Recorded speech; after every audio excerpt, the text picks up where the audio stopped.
Bapak dan Ibu dan saudara-saudari sekalian yang kami cintai dalam Yesus Kristus. Memang kalau berbicara tentang Bunda Maria, khususnya di dalam gereja kita, saya kira tak ada habis-habisnya. Semua bisa diceritakan tentang Bunda Maria ini. Dan banyak sekali terjadi tanda keajaiban, betul-betul keajaiban yang dirasakan oleh banyak umat, banyak orang, karena bersama dengan Bunda Maria menyampaikan segala permohonannya kepada Yesus. Yang terakhir saya kira itu sangat viral juga di media, ya, atlet Uganda yang kecil-kecil itu perempuan, ya, kurus. Dia menang terakhir ini di Olimpiade, dan sesudah dia menang dapat medali emas, yang dikeluarkannya dari kaosnya adalah gambar Bunda Maria Pertolongan Abadi, yang apa itu, ya, semua orang lebih. Dan dia memang rupanya berdevosi kepada Bunda Maria. Para bapak dan ibu dan saudara-saudara sekalian, Bunda Maria ini ada juga di sini. Kalau kita lihat, ya, patungnya banyak sekarang Bunda Maria di sini. Inilah pertolongan abadi, ya. Pertolongan abadi yang di sebelah sana itu yang ditunjukkan oleh, ya. Jadi para bapak dan ibu, bagaimanapun memang Maria sangat ada di tengah-tengah gereja. Malahan dikatakan Maria adalah Bunda Gereja. Tapi banyak memang, ya, kalau kita katakan kehilangan iman dalam arti kepada pengajaran yang benar tentang Bunda Maria ini. Gereja Katolik seakan-akan dikatakan kalian menomorduakan Yesus dan menomorsatukan Bunda Maria. Sebenarnya sama sekali tidak, ya. Ketika berdoa rosario, Salam Maria itu aja kalian bilang, katanya. Lupa dia bahwa memang Yesus ada di situ. Terpujilah engkau yang taruh wanita, dan terpujilah buah tubuhmu Yesus. Itu dilupakan, yang diingat Salam Marianya. Maria memang bagaimanapun mengambil peranan sangat penting dalam sejarah keselamatan manusia. Tanpa Bunda Maria yang akhirnya setuju, yang diberikan malaikat Gabriel berita kepadanya, maka mulailah keselamatan itu di tengah-tengah umat manusia. Bapak dan Ibu, kalau kita mengikuti Injil hari ini, dan juga kita melihat Wahyu,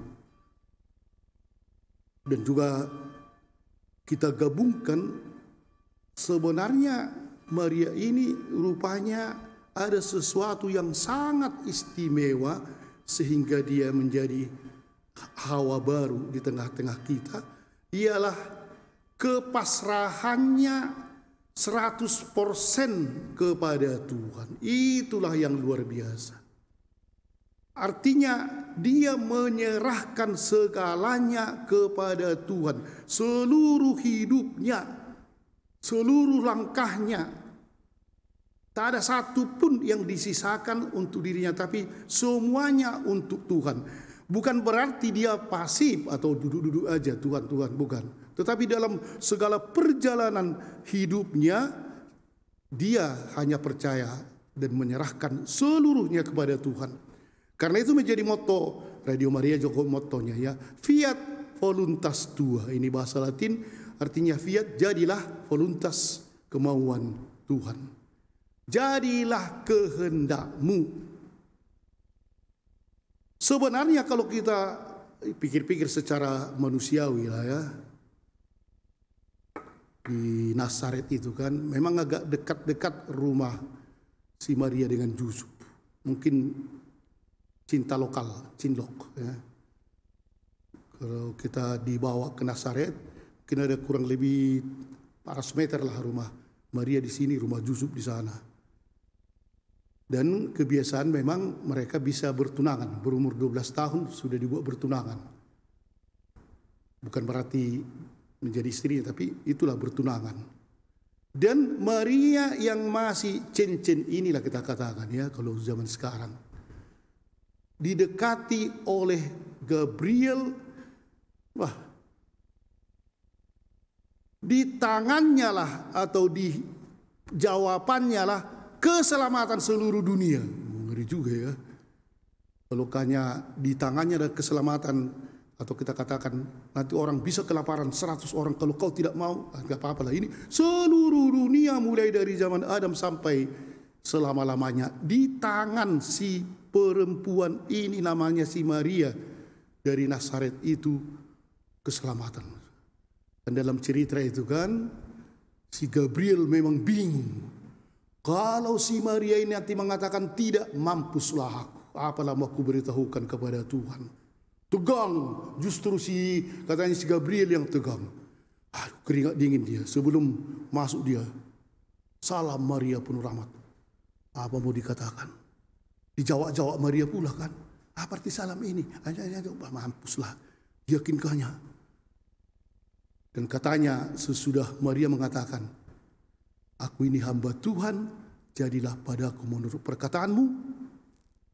Maka Gabriel pergi keluar merokok. Puas. Seperti anggota Komsos merokok. Puas dia, aduh. Inilah rupanya. Hanya menggambarkan ketegangan itu. Tapi memang jawaban Maria inilah yang menyelamatkan kita. Semua. 2000 tahun yang lalu itu dikatakannya sampai akhirnya Suster Janti ini bisa menjadi pengikut Santo Joseph. Bayangkanlah, karena jawaban si Maria itu bisa kita semua para bapak dan ibu dimanapun berada menjadi percaya kepada Tuhan yang menyelamatkan kita ketika si gadis kecil ini mengatakan, aku ini hamba Tuhan. Suatu yang luar biasa. Tapi kembali ke luar biasanya itu hanyalah satu intinya, yaitu memasrahkan diri dalam perjalanan hidupnya kepada Tuhan. Jadi ketika Yesus itu berkembang dan seterusnya, sebenarnya untuk dia masih barangkali kabur. Tapi lama-lama dia yakin, dan puncaknya ialah ketika di Kana. Ini sudah dia tahu bahwa ini Tuhan, bukan anakku secara biologis, tapi akhirnya ini anak Tuhan, ini Tuhan, itulah. Dan sebenarnya ketika dia mengikuti Yesus disalib, sudah dia tahu ini Tuhan.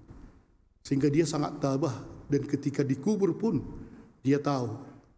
Sehingga kalau kita lihat cerita Paskah, Yesus tidak menunjukkan dirinya kepada Maria Magdalena menunjukkan dirinya, karena memang Maria sudah tahu bahwa Yesus akan bangkit. Hanya para rasul ini dan lain belum tahu kan, sehingga Maria ibunya itu tidak mencari dia ke kubur. Tidak, dia tenang-tenang aja di rumah karena dia tahu akan bangkit, karena dia begitu berpasrah kepada Tuhan. Dalam sejarah yang mungkin bisa juga dibenarkan, Maria akhirnya di rumah Yohanes, dan Maria meninggal di Efesus. Yang kota Efesus mana Paulus menulis suratnya ya, dan gereja yang ada di situ, memang disitulah dia dikubur. Tapi kemudian jadi Maria bukan sudah umpamanya tua diangkat ke surga gini, meninggal juga seperti Yesus kan meninggal. Maria meninggal juga, tapi kemudian secara istimewa tubuh ini terangkat ke surga dan tidak ada lagi dikubur. Di Efesus lah dia menurut sejarah dikuburkan. Kemudian ke surga. Ketika orang-orang mulai tidak percaya bahwa Maria itu betul diangkat ke surga, atau ada kesulitan dunia pada saat-saat genting, bunda kita akan muncul. Itulah di Lourdes, di Fatima, sekarang yang walaupun belum diakui gereja secara resmi, Medjugorje, dan di Guadalupe di Meksiko, di mana-mana dia selalu menunjukkan diri. Di Jepang pun ada, apalagi di Vietnam sangat terkenal, di Santa Ana di Penang ada juga di situ Santa Ana, tapi juga Maria bersama di situ. Dan para bapak dan ibu sekalian, itulah yang sebenarnya harus menguatkan kita. Pesta Maria diangkat ke surga badan dan jiwanya, marilah kita ingat mengapa dia sampai diangkat ke surga. Memang karena Yesus, tetapi mengapa dia sampai dipilih? ialah ketika dia berani 100% menyerahkan diri kepada kehendak Tuhan. Marilah kita mencoba itu di dalam hidup kita. Kita katakanlah ketika kita mengalami sesuatu yang luar biasa, apakah kegembiraan luar biasa, apakah kesedihan yang luar biasa, kita berani mengatakan, fiat voluntas tua, jadilah kehendakmu. Amin.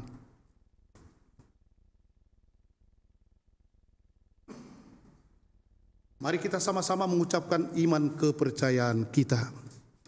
Aku percaya akan Allah Bapa yang Maha Kuasa, pencipta langit dan bumi, dan akan Yesus Kristus Putranya yang tunggal Tuhan kita, yang dikandung dari Roh Kudus, dilahirkan oleh perawan Maria, yang menderita sengsara dalam pemerintahan Pontius Pilatus, disalibkan dan dimakamkan, yang turun ke tempat penantian, pada hari ketiga bangkit dari antara orang mati, yang naik ke surga, duduk sebelah kanan Allah Bapa yang Maha Kuasa, dari